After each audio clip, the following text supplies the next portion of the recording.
Pelo sinal da Santa Cruz, livrai-nos Deus, nosso Senhor, dos nossos inimigos.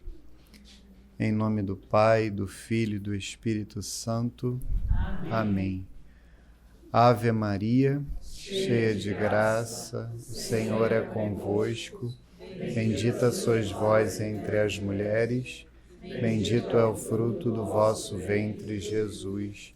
Santa Maria, Mãe de Deus, rogai por nós, pecadores, agora e na hora de nossa morte. Amém. Glória ao Pai, e ao Filho, e ao Espírito Santo, assim como era no princípio, agora e sempre, e por todos os séculos dos séculos. Amém. Nossa Senhora Auxiliadora, rogai por nós. Glorioso e castíssimo São José, rogai por nós. São João Bosco, rogai por nós. Sagrada Família de Nazaré, rogai por nós. Em nome do Pai, e do Filho, e do Espírito Santo. Amém. Viva Cristo Rei! Viva! Salve Maria Santíssima! Salve! Viva o nosso Pai, São João Bosco! Viva! Então é uma alegria estar aqui novamente para essa última aula deste ano de 2022, né, que foi um ano que ao mesmo tempo passou muito rápido, mas também, especialmente nesses últimos meses, de alguma maneira demorou bastante, né? Foi bem intenso. E chamo a atenção de vocês, né, para o documentário que nós fizemos sobre Nossa Senhora das Graças de Simbres, né? É muito importante que esse documentário seja não apenas assistido e divulgado, né, por todos nós, mas que nós façamos um intenso apostolado, não somente do documentário, mas principalmente da devoção à Nossa Senhora de Simbres, da devoção a essa aparição de Nossa Senhora em Simbres, a essa aparição de Nossa Senhora no Brasil. E em paralelo a isso, né, claro, se for da santa vontade de Deus, que esse documentário também seja um instrumento nas mãos de Deus para que cresçam o número daqueles que de alguma maneira contribuem para que o apostolado do Centro Dom Bosco também se desenvolva e possa produzir outros documentários como esses. É fundamental que essas aparições não sejam desconhecidas, né? É fundamental que essas aparições sejam de fato do conhecimento dos fiéis católicos do Brasil e do mundo inteiro. Nós precisamos fazer com que essas devoções, essas aparições cheguem ao conhecimento do maior número possível de pessoas.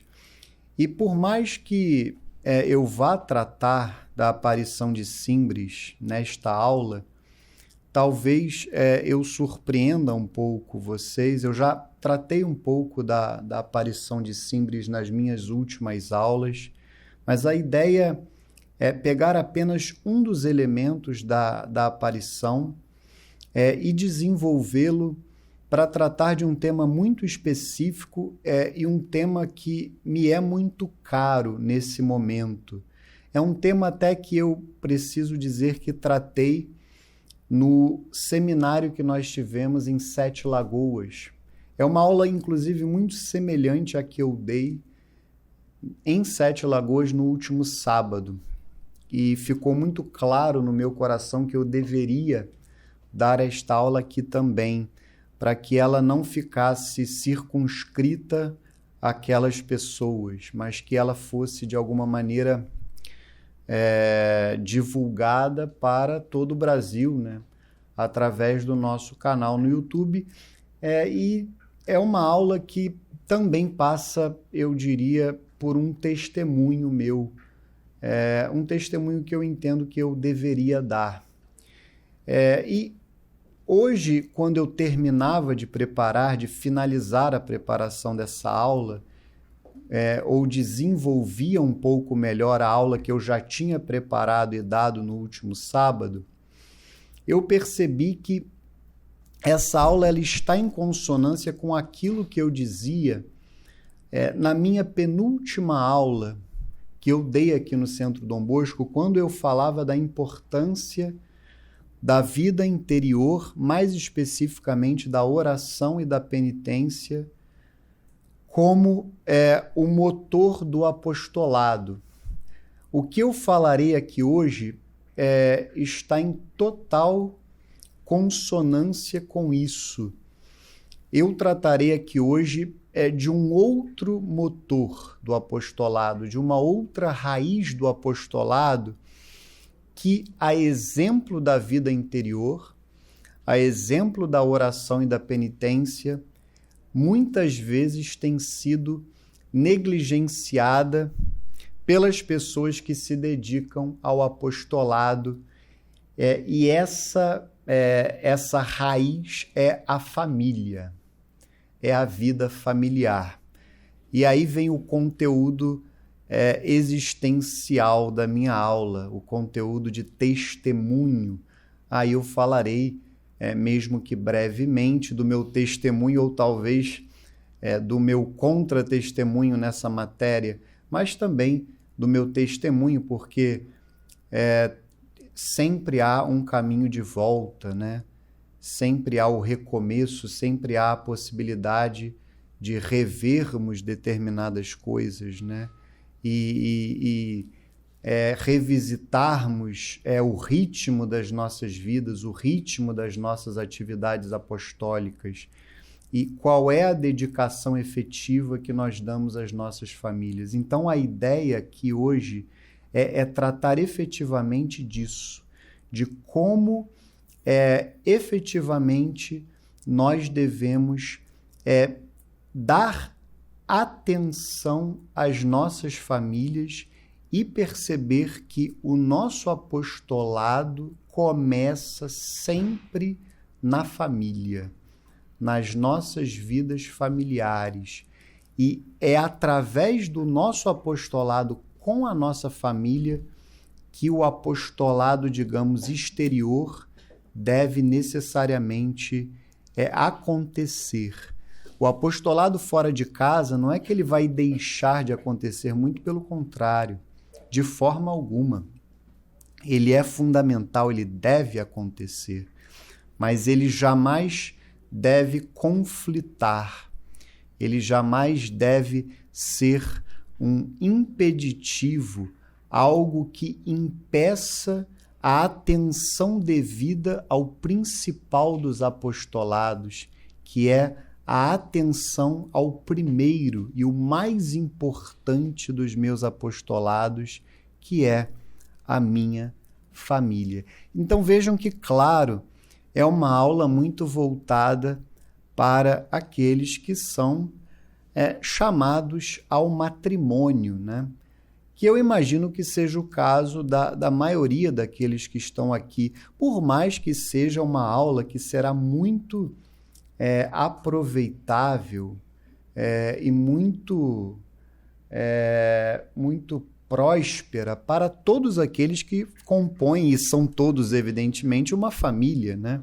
Mesmo aqueles que são celibatários, né? Todos nós somos filhos, todos nós somos irmãos, mas é claro que em sua plenitude essa aula cairá como uma luva para aqueles que, como eu, são, além de filhos, irmãos, são cônjuges, são pais. É bom que eu me apresente um pouco melhor, por mais que eu já dê aula aqui há muito tempo, né? Mas às vezes a gente não se conhece tão bem, né? Eu tenho 35 anos, eu sou casado há 7 anos com a Aline e nós temos 3 filhos. Nós nos casamos em 2015, dia 25 de abril de 2015, dia de São Marcos Evangelista, que é um dos padroeiros da nossa família.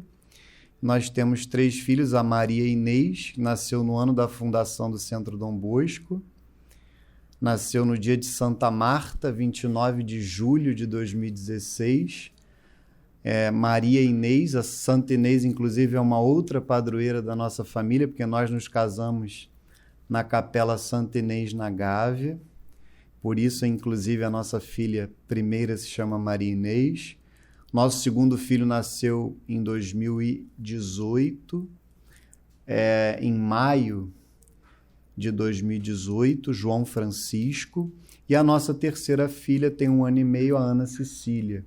Então, nós temos 3 filhos. Então, vejam que essa aula ela cairá como uma luva para essas pessoas que, como eu, são casadas e têm filhos, mas o objetivo é falar para todos que têm essa vocação familiar, porque a minha impressão é que não se trata de um conflito que apenas eu vivo. A minha percepção é que esse conflito, essa distorção é algo que, infelizmente, tem afetado o meio católico como um todo. Eu já vi até um vídeo, me deparei, talvez, não cheguei a assisti-lo inteiro, um vídeo da Déia e do Tiba sobre esse assunto. Inclusive, é um vídeo que a Déia está até bem inflamada, assim, o Tiba também, até com razão, porque imagino que tenha sido algo que ou viveram ou testemunharam com muita frequência, mas o caso daqueles que se dedicam de tal forma ao apostolado que negligenciam as suas obrigações familiares em nome de uma suposta dedicação ao apostolado. Esse é o problema. E é um problema que eu ouso dizer muito comum no meio católico hoje. Não é um problema que apenas eu vivi ou eu vivo.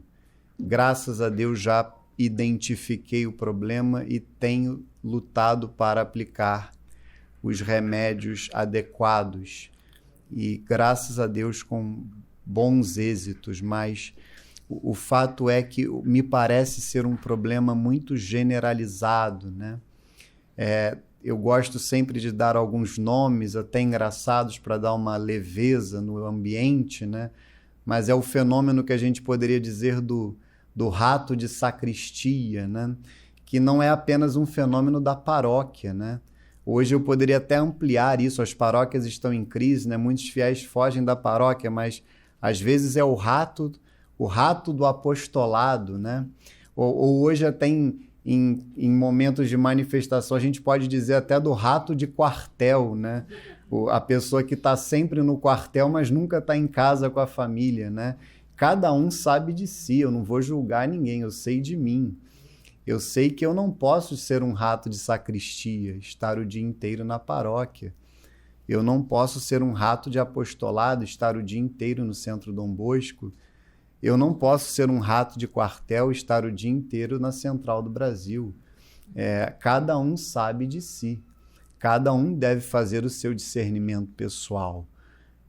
Mas é um fenômeno importantíssimo. O fato é que o demônio é muito astuto. O demônio é muito astuto. E ele nos tenta, muitas vezes, com missões aparentemente louváveis e faz com que nós negligenciemos aquilo que nós temos de mais precioso. Mas vamos começar aqui com um elemento magisterial que vai ser apenas o norte da aula, tá? Mas então deixa eu só delimitar qual é o objeto da aula, que é esse triste fenômeno do apóstolo ausente de casa. Eu já falei, em algum momento da exposição eu vou dar o meu testemunho nessa matéria, ou o meu contra-testemunho, que depois, graças a Deus, vai ser seguido de um testemunho, um bom testemunho nesta matéria. Mas é esse fenômeno que não é apenas da minha história, mas eu diria que é da história de muitas pessoas, o apóstolo ausente de casa. E nós começaremos com uma citação da carta encíclica Divini Ilius Magistri do Papa Pio XI, quando ele fala da família e da sua missão educativa, ele dirá o seguinte, abre aspas, para o Papa Pio XI. Com a missão educativa da Igreja, concorda admiravelmente a missão educativa da família, porque de Deus procedem ambas de maneira muito semelhante. A família, de fato, na ordem natural, Deus comunica imediatamente a fecundidade, que é princípio de vida, e por isso princípio de educação para a vida, simultaneamente com a autoridade, que é princípio de ordem. A família recebe, portanto, imediatamente do Criador a missão e, consequentemente, o direito de educar a prole, direito inalienável porque inseparavelmente unido com a obrigação rigorosa, direito anterior a qualquer direito da sociedade civil e do Estado, e por isso inviolável da parte de todo e qualquer poder terreno. Então vejam que por que eu coloquei essa citação? Porque aqui eu estou a falar de apostolado. E, a meu ver, né, o apostolado ele se confunde com essa missão educativa da Igreja. A Igreja é chamada a fazer apostolado, a Igreja é chamada a educar. Educar na fé, levar as pessoas para o céu. E a família, ela é chamada a educar, a colaborar com a Igreja na educação. E essa tarefa educativa da família, ela é dada por Deus. Deus dá essa missão à família. A família é chamada a colaborar com a Igreja na sua tarefa educadora, educativa. E nós que somos família, né? Nós que integramos uma família ou somos chefes de uma família, nós recebemos esta missão do apostolado, tanto na família como na sociedade. Mas vejam que aí começa o problema, né? O problema para o qual eu chamava a atenção. É o problema do apóstolo ausente de casa. Eu começo a olhar para a sociedade e vejo que há um problema na sociedade. E, de fato, há muitos problemas. E a raiz destes problemas ela é complexa, sem dúvida alguma, mas a principal raiz é a falta de Deus. É a falta de fé. Esta é a principal raiz. E é claro que a identificação desse problema maior, isso me leva ao ímpeto de fazer apostolado, isso é ótimo. Mas, muitas vezes, esse ímpeto de fazer apostolado na sociedade me tira de casa. E isso é algo, em alguma medida, necessário. Só que esse sair de casa não pode me fazer negligenciar o apostolado que eu sou chamado a fazer dentro de casa, com a minha esposa e os meus filhos. E o tempo que eu preciso dedicar a esse apostolado com eles. Vejam que é esse o problema, é essa a questão. Vejam que há tempo para os dois apostolados, e eu preciso encontrar tempo para ambos. O fato é que um dos dois é o mais importante, é o mais prioritário, e eu preciso dedicar um tempo maior para ele. E eu não deixarei de fazer o outro, mas eu não posso negligenciar este que é mais importante. E é isso que acontece muitas vezes. E aqui eu não estou nem a falar do trabalho. Eu não estou nem a falar desta atividade chamada trabalho, que hoje, no mundo atual, toma a maior parte do meu tempo, numa sociedade afetada pela Revolução Industrial, que me obriga a passar a maior parte do meu dia a trabalhar para sustentar materialmente a minha família. Eu não estou nem a entrar nesse mérito, que é um mérito muito relevante. Vejam que a questão é extremamente complexa, mas o fato é que eu não posso negligenciar esse problema que existe e é gravíssimo no meio católico. E eu posso afirmar porque eu, além de ter vivido e lutar contra esse problema na minha própria vida, eu observo esse problema em diversos meios nos quais eu frequento, convivo com outros fiéis, independentemente de ser a minha paróquia, o Centro Dom Bosco, outras paróquias, outros apostolados. E eu, depois de ler a carta encíclica Divini Lius Magistri, eu gostaria de trazer aqui, e essa carta da irmã Lúcia, ela inclusive inspirou o título da aula. A irmã Lúcia, ela escreveu para um cardeal, arcebispo de Bolonha, o seguinte, abre aspas para a irmã Lúcia, uma das videntes de Fátima, Nossa Senhora em Fátima: a batalha final entre o reino de nosso Senhor Jesus Cristo e o reino de Satanás será sobre o matrimônio e a família.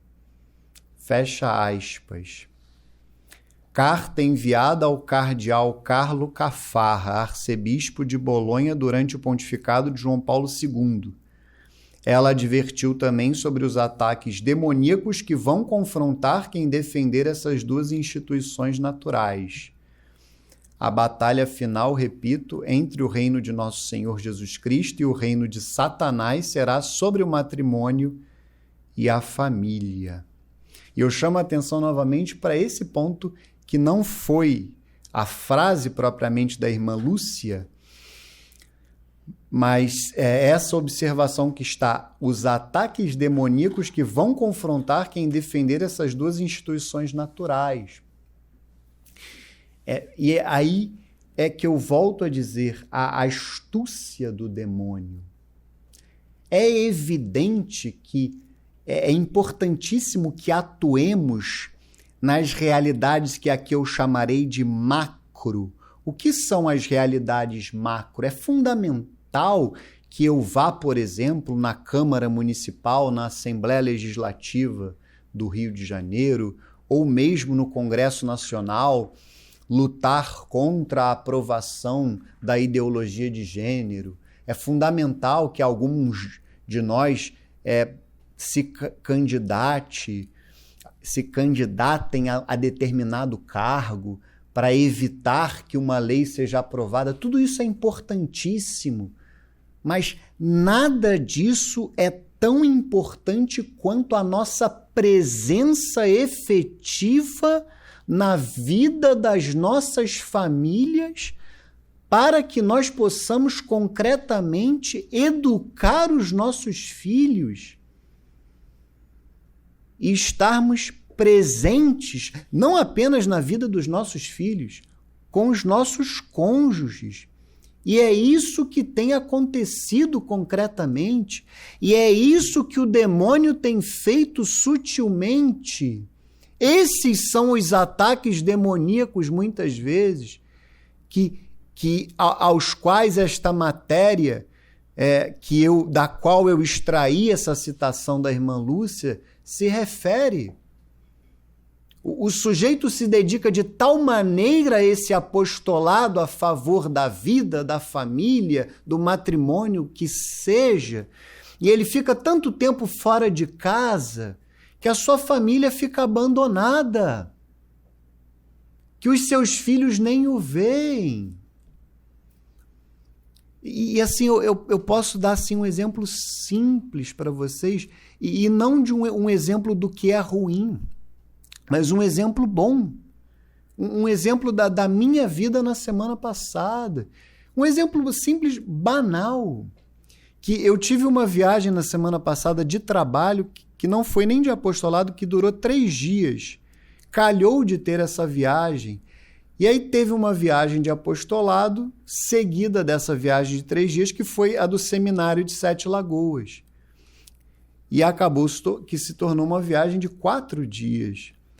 E aí de sábado para domingo, eu cheguei bem tarde, eu finalmente cheguei em casa. E aí na manhã de domingo, finalmente eu estava em casa, e aí eu acordei, e aí estavam ali na manhã de domingo, em algum momento da manhã, os meus 3 filhos estavam ali, subiram lá na cama, eu e a minha esposa, ali parecia que eu era a pessoa mais feliz do mundo. Naquele momento, porque finalmente eu estava com as pessoas que eu ansiava por estar naqueles últimos dias. Porque é esse o processo que Deus tem feito no meu coração nesses últimos meses, e especialmente nessas últimas semanas, para observar o que de fato é o mais fundamental, o mais importante. Qual é o tesouro que eu devo cuidar com mais zelo? Por mais que tudo isso que eu sou chamado a cuidar, seja o Centro Dom Bosco, que eu fui cuidar lá em 7 Lagoas, por exemplo, porque quando eu vou lá representar o Centro Dom Bosco, num evento de um instituto irmão que faz parte da Liga Cristo Rei, mesmo que seja um postulante, faz parte da Liga Cristo Rei. Isso é algo que eu tenho que cuidar. Mesmo quando eu faço uma viagem de 3 dias da minha empresa, é também algo que eu sou chamado a cuidar, mas o tesouro principal são aquelas 4 pessoas que me aguardam lá na Barra da Tijuca. Então, essas prioridades, elas precisam ser delimitadas. O apostolado principal precisa ser enxergado por nós. Caso contrário, fica tudo muito solto. E o principal tesouro não é cuidado. Não é cuidado. E o zelo que nós devemos ter para com esse tesouro não acontece. E a presença que é necessária não se verifica. Muito pelo contrário. Aquele fenômeno do apóstolo ausente acontece. Eu até falei já aqui, imagino, já devo ter falado quantas vezes eu já dei esse exemplo daquela senhora que me escandalizou uma vez na paróquia. Ela estava varrendo a sala da paróquia e ela disse, olha, aqui está sempre limpo, mas lá em casa eu não varro nunca. Eu fiquei escandalizado, assim, era uma paróquia lá de Jacarepaguá. Então a senhora encheu a boca para dizer que ela só varria a sala lá do centro dos vicentinos lá da paróquia, mas a casa dela ela não varria. E é assim que muitas vezes nós tratamos as nossas casas. A gente, na igreja nós somos os leões. Chega em casa, é o filho do demônio. Xinga a mulher, bate nos filhos. Será que é isso que Deus espera de nós? E o elemento de Simbres que eu queria trazer, eu me perguntava, né, como é que eu vou? Eu sei que eu preciso falar desse ponto, e eu quero falar de Simbres. Mas como é que eu vou falar da aparição de Simbres? Porque eu sei que eu devo falar da aparição de Simbres, mas eu também sei que eu preciso dar o meu testemunho. Eu não posso deixar de falar com meus irmãos do Centro Dom Bosco de tudo isso que eu tenho vivido. E aí me ocorreu de pegar um ponto da aparição que tem a ver, inclusive, com as aulas que eu tenho dado anteriormente, tem muito a ver com o que eu tenho falar, com o que eu vou falar e já falei e ainda vou falar aqui hoje. Então vamos voltar àquele diálogo, que é um diálogo muito importante da aparição de Simbres, e aquele ponto em que Nossa Senhora fala das capitais e do interior. E desse ponto do interior, eu vou fazer uma interpretação que aí eu vou puxar para algumas passagens que aí sim vai estar o centro da aula da Sagrada Escritura, e aí nós vamos, de fato, observar como é que a Sagrada Família fazia apostolado. Porque o nosso modelo de família é a Sagrada Família. Como é que a Sagrada Família fazia apostolado? Já que ela é o nosso modelo, e já que nós devemos seguir a Sagrada Família em tudo, e nós somos família, como é que nós devemos fazer apostolado? Então vamos ler novamente o diálogo, um dos diálogos de Simbres. A imagem é uma alma ou é Nossa Senhora? A imagem respondeu por intermédio das meninas: sou a mãe do céu. Tu és Mater Divinae Gratiae? Sim. Qual é o nome do menino que tens no braço? Jesus. Por que estás aqui? Foi Jesus que me colocou. Para quê? Para dizer que hão de chegar tempos sérios. Então é esta aparição uma repetição de La Salette? Sim. E hão de vir 3 coisas? Sim. Quais são? Não veio resposta, mas a menina disse: a santa faz um sinal, como se não pudesse ou não quisesse dizer. Será logo? Não. Este ano? Não. Para o ano, fez o mesmo sinal. O comunismo virá ao Brasil? Sim. Os padres e os bispos vão sofrer muito? Sim. Em todo o Brasil? Sim. Nas capitais? Sim. No interior? Não. E a emoção que eu tive ao preparar essa aula, quando eu pensava em Simbres, e pensando também na aula que eu dei anteriormente, essa questão do interior, né? Já há um tempo, eu imagino que outras pessoas aqui do Centro Dom Bosco, nós também reflitamos sobre essa questão do interior, né? Volta e meia a gente tem essa reflexão aqui. Será que a gente tem que mudar para o interior? Vamos fazer uma vila católica lá em Trajano de Moraes. Mas, por outro lado, né, o Centro Dom Bosco surgiu aqui nessa cidade. É a segunda maior cidade do Brasil, cheia de problemas, né? Cidade violenta. Eu não sei vocês, mas eu particularmente, apesar de todos os seus problemas, eu amo o Rio de Janeiro, né? E a gente, de alguma forma, se sente responsável pelas almas que estão aqui, né? Eu sou da Barra, né? Barrense, barroso, nascido e criado na Barra. Eu, de alguma maneira, faço um apostolado lá tem 10 anos, né? Vou falar um pouco disso também quando eu der o meu testemunho. E eu já me sinto até um pouco responsável. Não que eu seja um complexo de sacerdote frustrado, não é isso. Mas você se sente responsável. Então, eu penso muito essa questão do interior também. É claro que tem um conteúdo geográfico E a gente tem sempre que partir do sentido literal. Isso vale para a interpretação da própria escritura, mas eu penso muito essa questão do interior também da nossa alma, né? A nossa alma está protegida do comunismo, né? Nem que nós tenhamos que ser mártires e pedirmos a Deus essa graça, porque o martírio é uma graça.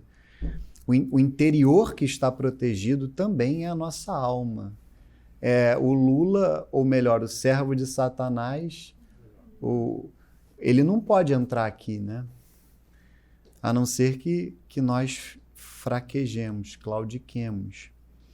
Mas há um outro interior também que nós podemos proteger, que é a nossa família. E é dele que eu quero falar hoje melhor. Além do interior que eu falei nas outras aulas, que nós somos chamados a proteger com a oração, com a penitência, com a mortificação, o interior que Nossa Senhora fala em Simbres, que o comunismo, que os tempos sérios não afetarão o que me ocorre dizer, e é uma interpretação, claro, minha, é a família, que nós somos chamados a proteger, e é claro que isso vale para esses pequenos grupos, né, sobre os quais, inclusive, o Álvaro falou na última aula, está tudo conectado. São esses pequenos grupos que nós somos chamados a criar, a começar pelas nossas famílias. Então vejam que o interior também... Por que o interior é mais blindado? Porque ele está mais protegido. E as nossas famílias são assim. Então cuidemos das nossas famílias. Protejamos as nossas famílias. Que o nosso apostolado, e ele deve ser assim para ser autêntico, o apostolado ele deve começar na família, ele deve brotar, germinar nas nossas famílias. E isso só é possível se houver uma presença nossa efetiva no seio das nossas famílias. Sem presença não há apostolado. Não há como fazer apostolado sem presença, e presença física. Presença física, proximidade. E aí eu peguei aqui 3 passagens, né? Já que a Sagrada Família, né, tem 3 pessoas, evidentemente, Nosso Senhor Jesus Cristo, Nossa Senhora e São José. Eu aqui peguei 3 exemplos para mostrar como é que estas 3 pessoas faziam apostolado e como eles saíam de casa, faziam apostolado, voltavam para casa. Então vamos ver. O primeiro exemplo é Nosso Senhor aos 12 anos, né? Claro que depois dos 30, teve a vida pública, Nosso Senhor teve que... Mas Nosso Senhor, naquele momento, ele teve uma vida de um sacerdote, de um celibatário. Mas enquanto ele morava em casa, ele saía de casa, fazia apostolado e voltava para casa. Foi assim aos 12 anos. Vamos ver Lucas 2, versículos 41 a 52. Vamos ver aqui. Seus pais iam todos os anos a Jerusalém para a festa da Páscoa. Tendo ele atingido 12 anos, subiram a Jerusalém, segundo o costume da festa. Acabados os dias da festa, quando voltavam, ficou o menino Jesus em Jerusalém sem que os seus pais o percebessem. Pensando que ele estivesse com os seus companheiros de comitiva, andaram caminho de um dia e o buscaram entre os parentes e conhecidos. Mas não o encontrando, voltaram a Jerusalém à procura dele. 3 dias depois o acharam no templo, sentado no meio dos doutores, ouvindo-os e interrogando-os. Todos os que o ouviam estavam maravilhados da sabedoria de suas respostas. Quando eles o viram, ficaram admirados, e sua mãe disse-lhe: Meu filho, que nos fizeste? Eis que teu pai e eu andávamos à tua procura, cheios de aflição. Respondeu-lhes ele: Por que me procuráveis? Não sabíeis que devo ocupar-me das coisas de meu Pai? Eles, porém, não compreenderam o que ele lhes dissera. Em seguida, desceu com eles a Nazaré, e lhes era submisso. Sua mãe guardava todas essas coisas no seu coração. E Jesus crescia em estatura, em sabedoria e graça diante de Deus e dos homens. Então vejam que no início Nosso Senhor estava em Nazaré com os seus pais, subiu a Jerusalém com eles. Parece até a minha viagem, passou 3 dias, mais um dia, Nosso Senhor cuidou das coisas do Pai, o apostolado, depois ele volta para Nazaré e era submisso aos pais. Desceu com eles a Nazaré. E aqui mostra que com os pais e submisso a eles, ele crescia em estatura, né? Aqueles que aqui estão não crescerão mais em estatura. Muitos aqui já começaram a diminuir, inclusive, em sabedoria, né? Nos nossos lares, nós crescemos intelectualmente, né? Muitos é o local onde nós estudamos e rezamos, crescemos em graça. Então, vejam que é fundamental termos para onde voltar e a nossa presença lá. Aqui de alguma maneira, é a passagem central do que eu quero dizer. É evidente que essas passagens que eu pego, elas são simbólicas, né? É apenas para que nós tenhamos a Sagrada Família como um modelo. Porque a grande verdade é que muitos fiéis leigos estão com uma vida muito desordenada a esse respeito. Estão como baratas tontas, com vidas de, como eu falei antes, né? Vidas de sacerdotes frustrados e de religiosos frustrados. E eu falo isso com conhecimento de causa, como eu falarei melhor daqui a pouco. E agora Nossa Senhora, né? Vamos falar na ordem decrescente de importância. Nossa Senhora também começa em casa, faz apostolado, depois volta para casa. Então vamos no mesmo Evangelho de São Lucas, capítulo 1, a partir do versículo 26, ela na sua casa, que ainda estava em Nazaré nesse momento, hoje ela está em Loreto, né? Passou, desculpe falar, no país dos nossos algozes, na Croácia. Depois é que ela foi para Loreto, né? Não sei se vocês sabiam, mas naquele livro que fala da consagração a São José, o padre, me foge agora o nome do padre, mas ele explica que a casa de Loreto passou um tempo na Croácia, depois é que foi para Loreto. Então vamos ler aqui primeiro Nossa Senhora em casa, depois ela sai para fazer apostolado, depois ela volta para casa.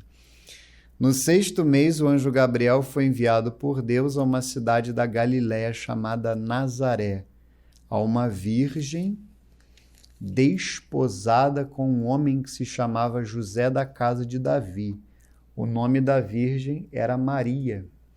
Entrando, o anjo disse-lhe: Ave cheia de graça, o Senhor é contigo. Perturbou-se ela com essas palavras e pôs-se a pensar no que significaria semelhante saudação. O anjo disse-lhe: Não temas, Maria, pois encontraste graça diante de Deus. Eis que conceberás e darás à luz um filho, e lhe porás o nome de Jesus. Ele será grande e será chamado Filho do Altíssimo, e o Senhor Deus lhe dará o trono de seu pai Davi, e reinará eternamente na casa de Jacó, e o seu reino não terá fim. Maria perguntou ao anjo: como se fará isso, pois não conheço o homem? Respondeu-lhe o anjo: o Espírito Santo descerá sobre ti, e a força do Altíssimo te envolverá com a sua sombra. Por isso, o ente santo que nascer de ti será chamado Filho de Deus. Também Isabel, tua parenta, até ela concebeu um filho na sua velhice, e já está no 6º mês aquela que é tida por estéril, porque a Deus nenhuma coisa é impossível. Então disse Maria: eis aqui a escrava do Senhor, faça-se em mim segundo a tua palavra. E o anjo afastou-se dela. Aí a Nossa Senhora sai de casa para fazer apostolado. Naqueles dias, Maria se levantou e foi às pressas às montanhas, a uma cidade de Judá. Entrou em casa de Zacarias e saudou Isabel. Ora, apenas Isabel ouviu a saudação de Maria, a criança estremeceu no seu seio e Isabel ficou cheia do Espírito Santo e exclamou em alta voz: bendita és tu entre as mulheres e bendito é o fruto do teu ventre. Donde me vem esta honra de vir a minha mãe de meu Senhor? Pois assim que a voz de tua saudação chegou aos meus ouvidos, a criança estremeceu de alegria no meu seio. Bem-aventurada és tu que creste, pois se hão de cumprir as coisas que da parte do Senhor te foram ditas. E Maria disse: minha alma glorifica ao Senhor, meu espírito exulta de alegria em Deus meu Salvador, porque olhou para a sua pobre serva. Por isso, desde agora me proclamarão bem-aventurada todas as gerações, porque realizou em mim maravilhas aquele que é poderoso e cujo nome é santo. Sua misericórdia se estende de geração em geração sobre os que o temem. Manifestou o poder do seu braço, desconcertou os corações dos soberbos, derrubou do trono os poderosos e exaltou os humildes. Saciou de bens os indigentes e despediu de mãos vazias os ricos. Acolheu a Israel, seu servo, lembrado da sua misericórdia, conforme prometera a nossos pais, em favor de Abraão e sua posteridade para sempre. Maria ficou com Isabel cerca de 3 meses, depois voltou para casa.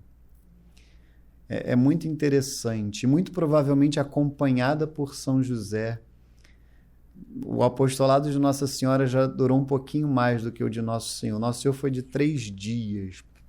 O de Nossa Senhora foi de 3 meses, mas muito provavelmente acompanhada do seu esposo São José. Tem muitas pinturas que mostram São José presente na visitação. Mas vejam que depois voltou para casa. Infelizmente, muitos apóstolos ou pseudo-apóstolos ou não saem de casa, ou não voltam para casa, ou não fazem nenhuma coisa nem outra. É muito triste observar isto. Ou vale uma observação também sobre... Eu estou a olhar esse objeto para simplesmente controlar o tempo da exposição, tá, gente? Vale uma observação, um parênteses sobre isto, porque quando eu falo de presença em casa, é efetiva presença. Não é ficar igual a um zumbi em casa. Esse objeto, ele pode ser um dom de Deus. Hoje eu consigo passar um dia de trabalho com esse objeto produtivo. Eu consigo falar com todos os meus funcionários, falar com clientes, falar com a minha família, eventualmente até receber notícias, evangelizar, mandar a homilia do Padre Paulo, a liturgia diária, você vai gostar disso. Que está meio indisciplinado, eu vou melhorar, eu estou me adaptando. Mas esse objeto pode ser um instrumento nas mãos do demônio. E graças a Deus hoje eu tenho assim tentado me disciplinar para não tocar ou quase não tocar nesse objeto 3 horas no início do dia, 3 horas no final, e no final de semana só para mandar a homilia do Padre Paulo mesmo, assim. Quer falar comigo? Então, se você não quer cair no limbo das mensagens, é de segunda a sexta no horário comercial, senão corre o risco de cair no limbo. Então, assim, tá em casa sem ficar vendo mensagem. Olhar nos olhos da esposa, dos filhos. Outro dia eu passei assim, minha esposa é dedicada, ela comprou uma árvore de Natal grande, assim, bonita lá para casa. Eu parei e efetivamente olhei para a árvore de Natal. Eu reparei que há um tempo eu não olhava para aquela árvore de Natal, eu passava ali sem olhar. Então, assim, olhar mesmo para as pessoas, dar atenção. Às vezes está faltando isso. Reparem na rua, vocês vão ficar assustados com as pessoas olhando o celular na rua se vocês fizerem essa experiência. Está assustador, assim. Então, quando eu falo de presença em casa, é uma presença efetiva, atenta mesmo. O celular nos dispersa muito. Não é estar em casa igual um morto-vivo, desatento, disperso. Aí não, é melhor nem estar, às vezes, porque irrita o outro, né? Se você não está, você irrita menos. É melhor nem estar lá em casa. Mas então vamos ao último exemplo de apostolado da Sagrada Família, que é São José. E São José é uma bênção, porque é impressionante como ele sonhava bem, né? Então, vejamos o São José, como ele realmente sonhava e obedecia, e aí ele vai orientar, né, a família a partir dos seus sonhos, e sempre vai partir de casa. Aí depois vem o apostolado, aí no caso é a fuga para o Egito, e depois ele volta para casa.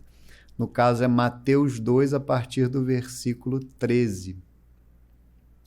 Depois de sua partida, um anjo do Senhor apareceu em sonhos a José e disse: levanta-te, toma o menino e sua mãe e foge para o Egito. Fica lá até que eu te avise, porque Herodes vai procurar o menino para o matar. José levantou-se durante a noite, tomou o menino e sua mãe e partiu para o Egito. Ali permaneceu até a morte de Herodes, para que se cumprisse o que o Senhor dissera pelo profeta: eu chamei do Egito meu filho. Com a morte de Herodes, o anjo do Senhor apareceu em sonhos a José no Egito e disse: levanta-te, toma o menino e sua mãe e retorna à terra de Israel, porque morreram os que atentavam contra a vida do menino. José levantou-se, tomou o menino e sua mãe e foi para a terra de Israel. Ao ouvir, porém, que Arquelau reinava na Judéia em lugar de seu pai Herodes, não ousou ir para lá. Avisado divinamente em sonhos, retirou-se para a província da Galiléia e veio habitar na cidade de Nazaré, para que se cumprisse o que foi dito pelos profetas: será chamado Nazareno. Então aqui, mais uma vez, o apostolado e a casa e a família sempre como a referência do apostolado. A família, inclusive, no caso de São José, da mesma maneira que com Nossa Senhora, né, que São José, que o Nosso Senhor acompanhava Nossa Senhora no apostolado dentro da barriga, mas São José acompanhou Nossa Senhora até a visitação. Mas São José, a família o acompanhava para fazer apostolado, né? E isso é muito belo também, a companhia da família para o apostolado. Mas vejam a família como referência do apostolado. Isso é muito belo. Eu diria que é o ideal, né? A família como referência do apostolado. Deve ser assim. A família como norte, como origem, como fim. É evidente, Deus é a origem, Deus é o fim, mas no que se refere às pessoas, no que se refere às relações humanas, sociais, a origem e o fim, ela está na família, ela reside na nossa família, que são as relações humanas mais fundamentais. Isso tem que estar muito claro. Se a nossa relação com as nossas famílias não anda bem, nada mais estará bem. E tem pessoas por aí que parece que se satisfazem, está tudo errado na família, famílias desestruturadas, mas se está tudo bem na paróquia, no apostolado, parece que não interessa, assim. Parece que o que interessa é como está na minha paróquia, é como está no apostolado. A família está um caos e bola para frente. Está tudo errado, não é assim. É justamente o contrário. É a família estruturada que vai permitir que eu cuide dos problemas, que eu cuide das dificuldades que eu tiver eventualmente na paróquia, no apostolado e nos demais grupos, no apostolado efetivo na sociedade e nos mais diversos grupos, né? Então, é fundamental que eu tenha efetivamente esse senso de prioridade, né? Esse senso de prioridade. E para a gente assim, não ficar só nesse modelo que às vezes parece muito distante, né? Muito santo, né? Caramba, São José, Nossa Senhora, Nosso Senhor Jesus Cristo, quem sou eu, né? Quem sou eu para atingir este patamar, né? É o nosso modelo, né? É a família por excelência. É claro que o nosso caminho é ter como modelo a Sagrada Família, mas tá bom, eu vou serei bondoso e vamos colocar então a família de Zaqueu, né? A família de Zaqueu, a dona Zaqueia, né? E os picurruchos lá, os zaqueuzinhos lá, porque ali também vejam que Nosso Senhor faz questão de ir na casa de Zaqueu. Ele faz questão e Nosso Senhor afirma que a salvação chegou nesta casa. E assim deve ser conosco. Nosso Senhor, nós devemos fazer questão que Nosso Senhor reine na nossa casa, na nossa família. É evidente que nós devemos lutar o nosso brado, o nosso grito de Viva Cristo Rei. Isso não é da boca para fora, né? Nós queremos que Cristo reine no Brasil, na sociedade, mas é fundamental que haja um senso de proporção, um senso de prioridade também nisso, naquilo que está mais próximo, naquilo que é possível. O primeiro passo é que ele reine no meu coração, na minha alma, através da vida espiritual, através da mortificação, da penitência, da vida de piedade. Mas o segundo passo é que ele reine na minha família. Este é o segundo passo. E será que nós não temos negligenciado este segundo passo? Então, vamos ler aqui o capítulo 19, versículos de 1 a 10, para nos inspirarmos no evangelho da conversão de Zaqueu. Vejam como Nosso Senhor faz questão de visitar a casa e a família de Zaqueu. Jesus entrou em Jericó e ia atravessando a cidade. Havia aí um homem muito rico chamado Zaqueu, chefe dos recebedores de impostos. Ele procurava ver quem era Jesus, mas não o conseguia por causa da multidão, porque era de baixa estatura Ele correu adiante, subiu a um sicômoro para o ver, quando ele passasse por ali. Chegando Jesus àquele lugar e levantando os olhos, viu-o e disse-lhe: Zaqueu, desce depressa, porque é preciso que eu fique hoje em tua casa. Ele desceu a toda pressa e recebeu-o alegremente. Vendo isso, todos murmuravam e diziam: ele vai hospedar-se em casa de um pecador. Zaqueu, entretanto, de pé diante do Senhor, disse-lhe: Senhor, vou dar a metade dos meus bens aos pobres, e se tiver defraudado alguém, restituirei o quádruplo. Disse-lhe Jesus: hoje entrou a salvação nesta casa, porquanto também este é filho de Abraão. Pois o Filho do Homem veio procurar e salvar o que estava perdido.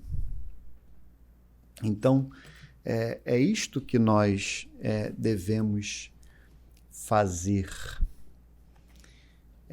Ter esse senso de prioridade, né? Da mesma maneira que é prioritário que a partir de uma vida concreta de piedade, uma vida interior, tanto espiritual quanto intelectual, o apostolado germine, é fundamental que entendamos que esse apostolado a ser feito na sociedade, ele brota do apostolado na família. Caso contrário, ele não será autêntico.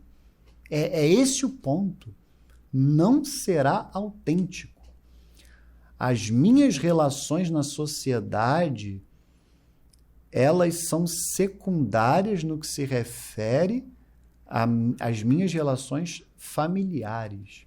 A relação com a família é a principal no que diz respeito às relações humanas. É a minha relação com a minha esposa e os meus filhos. O trabalho é uma relação importantíssima. Ele existe, inclusive, ele tem um duplo sentido, ele existe para sustentar materialmente a família, mas também para aperfeiçoar a criação. Deus, através do trabalho, o homem aperfeiçoa a criação de Deus. Deus não faz o mundo perfeito e acabado. Então, o trabalho ele tem uma alta vocação. Mas, então, existe uma relação dentro do trabalho, existem as relações sociais, a amizade, mas tudo isso não se coloca acima da família. É fundamental que nós entendamos que a família é a primeira relação humana que nós temos. E nós não podemos, sob pena de qualquer argumento, negligenciar as nossas relações com os nossos cônjuges, com os nossos filhos, ou, se não for o caso, que quem aqui não é casado, quem aqui mora com uma outra pessoa, coloque essa outra pessoa nesse momento no seu exame de consciência ou na sua reflexão. O fato é que muitas vezes nós negligenciamos as pessoas mais importantes e colocamos tarefas secundárias no lugar delas. E o apostolado mais importante fica negligenciado, maltratado, fica de escanteio. Esse é o ponto. E aí tem duas palavras de Nosso Senhor, dois discursos de Nosso Senhor. Um está no próprio capítulo 9 de São Lucas, que não dizem propriamente respeito à família. Eles falam justamente da perda, né, da alma no inferno, mas eu os interpretei como a perda da família, né? Porque, vejam, aí eu estou aplicando ao meu caso, né? Eu não faço a menor ideia de quantas pessoas, e nem quero saber quantas pessoas eu eventualmente ajudei a converter. Não faço a menor ideia. Mas pode ser que uma pessoa Não precisa ser eu, nem vocês, pode ser uma pessoa hipotética. Ajude a converter muitas pessoas. Isso pode acontecer. Ela ajuda a converter muitas pessoas. Ela é instrumento nas mãos de Deus. E São Paulo fala isso numa de suas cartas. Ele fala até da sua própria salvação. Que eu não converta muitas pessoas, mas eu venha a me perder no final. Isso pode acontecer com qualquer um de nós. E com as nossas famílias também. É o que está escrito aqui. Quando Nosso Senhor diz, de que adianta ao homem ganhar o mundo inteiro? É Lucas 9, versículos 23 em diante. Em seguida dirigiu-se a todos, se alguém quer vir após mim, renegue-se a si mesmo, tome cada dia a sua cruz e siga-me. Porque quem quiser salvar a sua vida irá perdê-la, mas quem sacrificar a sua vida por amor de mim, irá salvá-la. Pois que aproveita ao homem ganhar o mundo inteiro, se vem a perder-se a si mesmo e se causa a sua própria ruína. Então, a interpretação aqui que eu gostaria de dar é com relação ao apostolado externo. O que adianta um homem casado com filhos ganhar todas as almas do mundo e a sua família se perder no inferno? Esse é o absurdo que muitos fiéis católicos, que eu suspeito, esse é o absurdo que muitos fiéis católicos, o risco absurdo que muitos fiéis católicos têm se colocado. Ao se dedicar a uma vida apostólica exagerada, fora de casa, e negligenciar os seus deveres de Estado. É esse o problema, negligenciar os seus deveres de Estado. O principal chamado é dentro de casa. E o demônio faz de tudo para que a gente se sinta insubstituível, sabe? Aí vem a vaidade, mas tem que ser eu que fui convidado. Quem vai me substituir? Quem vai falar no meu lugar? Só eu sei falar disso. Só eu sei tratar desse assunto. Tudo isso é balela, gente. Tudo isso é balela. E a última frase de Nosso Senhor aqui, que também a princípio não seria desse assunto, mas eu também interpretei para esse fim, seria a conclusão do Sermão da Montanha, quando Nosso Senhor vai falar da casa que é edificada sobre a areia e sobre a rocha. Mateus 7, a partir do versículo 24. Aquele, pois, que ouve estas minhas palavras e as põe em prática é semelhante a um homem prudente que edificou sua casa sobre a rocha. Caiu a chuva, vieram as enchentes, sopraram os ventos e investiram contra aquela casa. Ela, porém, não caiu porque estava edificada na rocha. Mas aquele que ouve as minhas palavras e não as põe em prática é semelhante a um homem insensato que construiu sua casa na areia. Caiu a chuva, vieram as enchentes, sopraram os ventos e investiram contra aquela casa. Ela caiu e grande foi a sua ruína. Quando Jesus terminou o discurso, a multidão ficou impressionada com a sua doutrina. Com efeito, ele a ensinava como quem tinha autoridade, não como os seus escribas. Então, qual foi a interpretação que eu fiz aqui no caso para esse efeito, né? A edificação na rocha, a rocha evidentemente é nosso Senhor Jesus Cristo, né? Mas o que acontece muitas vezes com esse apóstolo ausente é que ele só edifica sobre a rocha fora de casa. Fora de casa é tudo rocha, né? O aluno da catequese, rocha. Centro Dom Bosco, rocha. Liga Cristo Rei, rocha. Aí chega em casa é só areia. É areal. E tá errado. Está errado. A família, a casa mesmo, não está edificada sobre a rocha, que é nosso Senhor. O mais importante, a casa. Aí vem a passagem de Zaqueu, né? Tudo vai se encaixando. A casa, a família tem que estar edificada sobre a rocha. E aí essa passagem final, não estou me comparando com o Nosso Senhor, mas por que Nosso Senhor tinha autoridade para falar? Porque ele não só falava, ele praticava o que ele falava. E aí vem o meu testemunho. E por isso é que eu entendo que para falar tudo isso, eu não estou dando bronca em ninguém aqui não, eu estou dando a minha cara a tapa. Aqui eu estou abrindo o meu coração. Porque isso tudo que eu estou falando até agora é uma reflexão que eu fiz da minha vida. E o que eu vivi efetivamente? Aí vem o meu testemunho.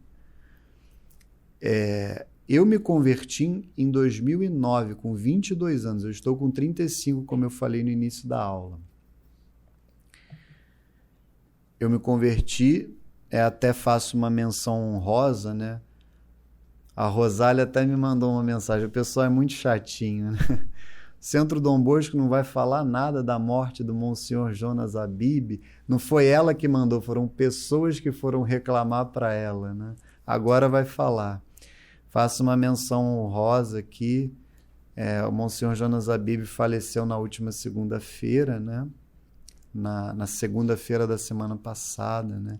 Sem dúvida nenhuma, eu até dei uma aula aqui sobre a questão do carismatismo, né? Não preciso entrar nesse mérito, a aula já está gravada, já está publicada, mas sem dúvida um homem muito importante aí para o catolicismo no Brasil, um homem que foi instrumento aí de Deus para a conversão de muitas pessoas, inclusive para a minha, mesmo que indiretamente eu me converti a minha segunda conversão, que a primeira é sempre o batismo, né? Mas a minha segunda conversão foi na Canção Nova. Em 2009, eles chamam lá de acampamento, né? Acampamento de Pentecostes. Quem pregou esse acampamento, inclusive, foi o Padre José Augusto, né? O querido Padre José Augusto, lá em 2009. Então, rezemos pela alma do Monsenhor Jonas Abib, né? E aí eu me converti em 2009, entrei... Eu já namorava minha esposa nessa época e entramos inclusive juntos na crisma, e eu fomos crismados em 2010, só que naquele momento eu já iniciei uma atividade apostólica muito intensa. Eu já virei catequista em 2010 mesmo, catequista de adultos, e sou até hoje. Muito antes do Centro Dom Bosco. Nós fundamos o Centro Dom Bosco apenas em 2016, ou seja, 6 anos depois. Então, o que aconteceu na minha vida é que o apostolado entrou antes do meu matrimônio. Eu iniciei uma vida apostólica intensa antes do matrimônio. 5 anos antes de me casar, eu iniciei uma vida apostólica intensa. Então, hoje, fazendo uma reflexão, o erro, na realidade, foi não ter adaptado a minha vida apostólica no momento em que eu me casei, tive a minha primeira filha, tive o meu segundo filho, tive a minha terceira filha. Muito pelo contrário, ao invés de pisar no freio, eu só fui pisando no acelerador, porque depois veio o Centro Dom Bosco. Então, agora em 2022, segundo semestre, o que acontecia, eventualmente eu pisava no freio, mas era muito mais assim, uma coisa de pisar no freio sem critério, sem avaliação, sem reflexão. Então agora, nesse momento, assim, que de fato eu fiz uma profunda reflexão por uma série de fatores, e aí sim eu percebi que tinha que dar uma pisada no freio geral, tanto na minha atividade apostólica na paróquia, como até aqui no Centro Dom Bosco. E percebi que precisava ter uma presença maior e mais organizada na família e, de fato, uma dedicação mais concreta ao meu apostolado principal. E tudo isso em conversas com a minha esposa, a minha mãe sempre falando comigo, né? Eu não esqueço a frase que ela fala: meu filho, é melhor dar um passo para trás agora e dar 2 para frente depois. Quantas vezes a minha mãe falou isso para mim e hoje eu vejo que ela tinha toda a razão. E é verdade. E aí você, a partir de um determinado momento, você vê que você está lá na frente em uma série de aspectos, a sua família está aqui, e aí você tem que pisar no freio para você chegar, a sua família chegar onde você está. Em outros, a sua família está aqui, você está aqui, e você tem que correr para alcançar a sua família. Então, uma série de correções que precisam ser feitas. Então, às vezes a gente tem uma pressa desmedida, desnecessária, como se nós é que tivéssemos que fazer tudo e não Deus. Então, realmente, assim, o recado assim, que eu gostaria de dar para todos, na realidade, porque todos nós, fiéis leigos, somos chamados a fazer apostolado. Nós temos aqui um rapaz, né, que já é chamado aparentemente a vida religiosa, né, tá no caminho. Mas, assim, todos nós somos chamados à vida apostólica, mas o recado passemos tempo com a nossa família, sabe? Esses tempos não voltam. A minha filha já está com 6 anos, sabe? A minha filha acabou de ter aquela formatura. Já vi a minha filha com aquela becazinha, sabe? Que passa agora é ensino infantil para o fundamental. O tempo passa muito rápido. E só nesses mesezinhos, assim, nessas semanas que eu mudei a atitude dos meus filhos comigo já está totalmente diferente, assim. Parece que eu ganhei anos, assim, em semanas. Então, assim, faz toda a diferença. Então, vale muito a pena. De fato, é isso que Deus espera de nós. E às vezes a gente fica tão louco com isso aqui, sabe? Recebe tantas notícias, fica tão... até mesmo no apostolado, a Karen mesmo corretamente briga tanto com a gente que na hora de conversar com ela fica olhando o celular. Nunca mais vou fazer isso, seja com ela, seja com os outros. Olhar no olho das pessoas, sabe? Dedicar o tempo, conversar, sabe? Levar a vida com uma calma maior, porque passa muito rápido, sabe? A gente não sabe o dia de amanhã, não sabe o que vai acontecer, se o servo de Satanás vai assumir, se não vai.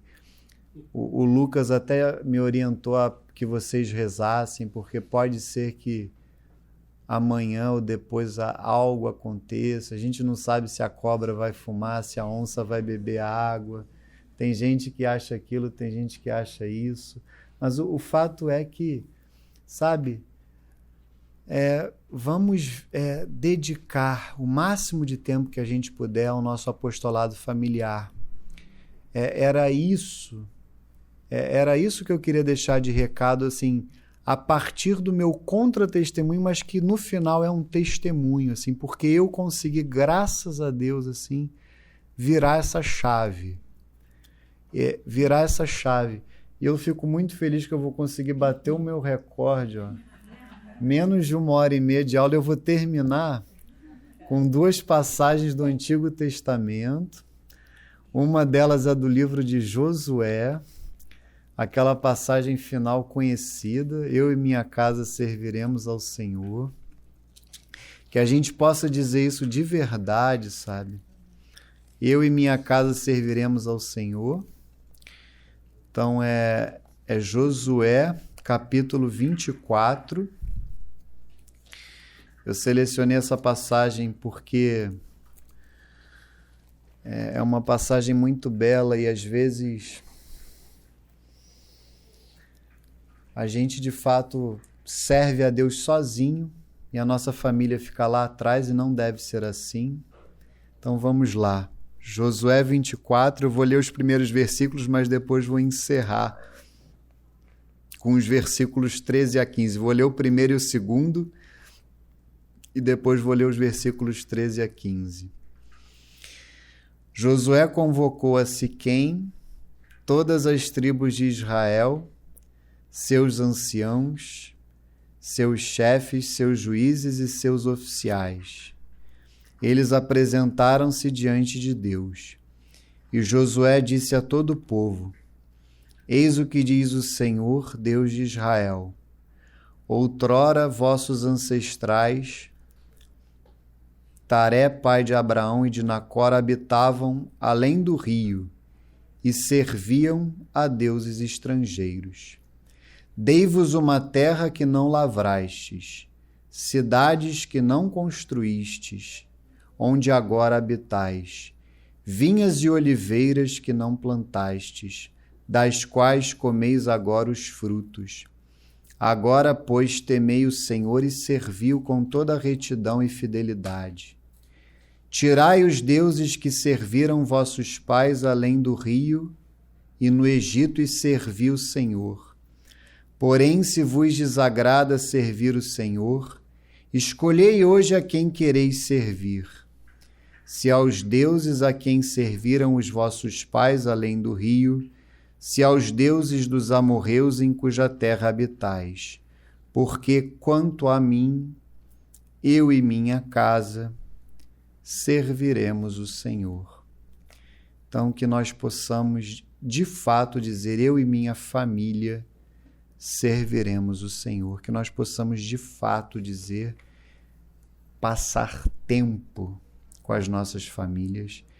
E a outra passagem é do livro do Eclesiastes. E é uma passagem para que a gente entenda de uma vez por todas que há tempo para tudo, né? Aquela passagem, inclusive o Dom Lourenço, eu não sei qual foi o texto de Dom Lourenço Fleischmann, que ele citou essa passagem de Eclesiastes. A gente fica às vezes tão angustiado e tem tempo para tudo, tem tempo para o apostolado fora de casa, tem tempo, mas a gente tem que dar tempo para a família. E esse é o principal tempo. Então, um tempo para cada coisa. Eclesiastes 3, versículos de 1 a 15. Para tudo há um tempo, para cada coisa há um momento debaixo do céu. Tempo de nascer e tempo de morrer. Tempo de plantar e tempo de arrancar o que se plantou. Tempo de matar e tempo de curar.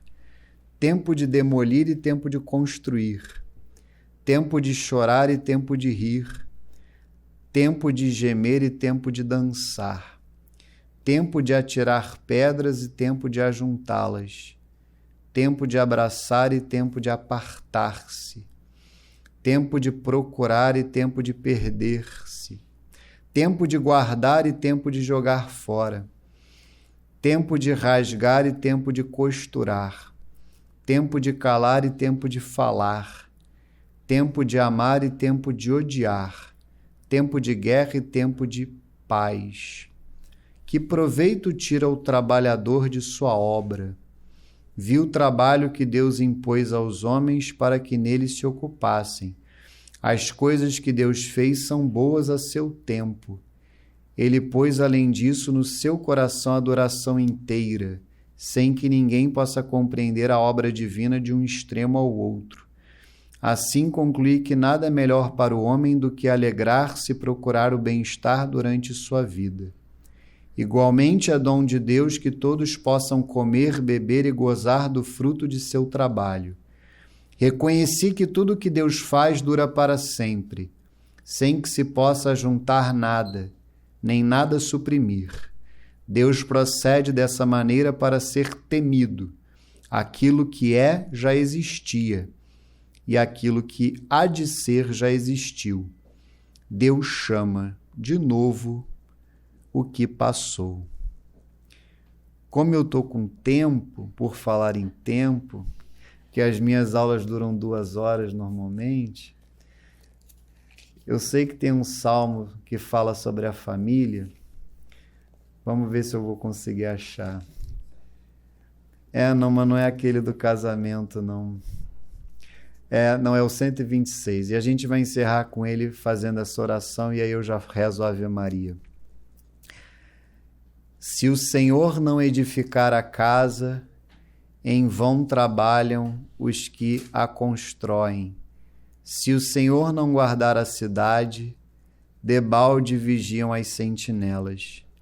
Inútil levantar-vos antes da aurora e atrasar até alta noite vosso descanso para comer o pão de um duro trabalho, pois Deus o dá aos seus amados até durante o sono. Vede, os filhos são um dom de Deus, é uma recompensa o fruto das entranhas.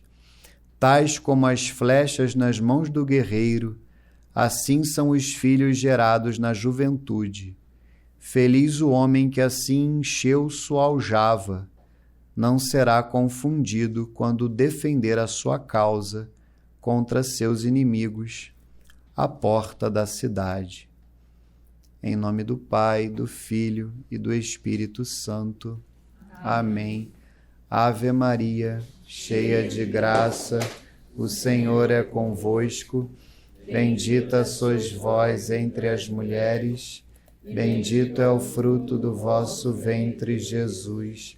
Santa Maria, Mãe de Deus, rogai por nós, pecadores, agora e na hora de nossa morte. Amém. Glória ao Pai, ao Filho e ao Espírito Santo, assim como era no princípio, agora e sempre, e por todos os séculos dos séculos. Amém. Nossa Senhora das Graças de Simbres, rogai por nós. Glorioso e castíssimo São José, rogai por nós. São João Bosco, rogai por nós. Sagrada Família de Nazaré, rogai por nós. Viva Cristo Rei! Viva! Salve Maria Santíssima! Salve! Viva o nosso Pai, São João Bosco! Viva! Em nome do Pai, do Filho e do Espírito Santo. Amém.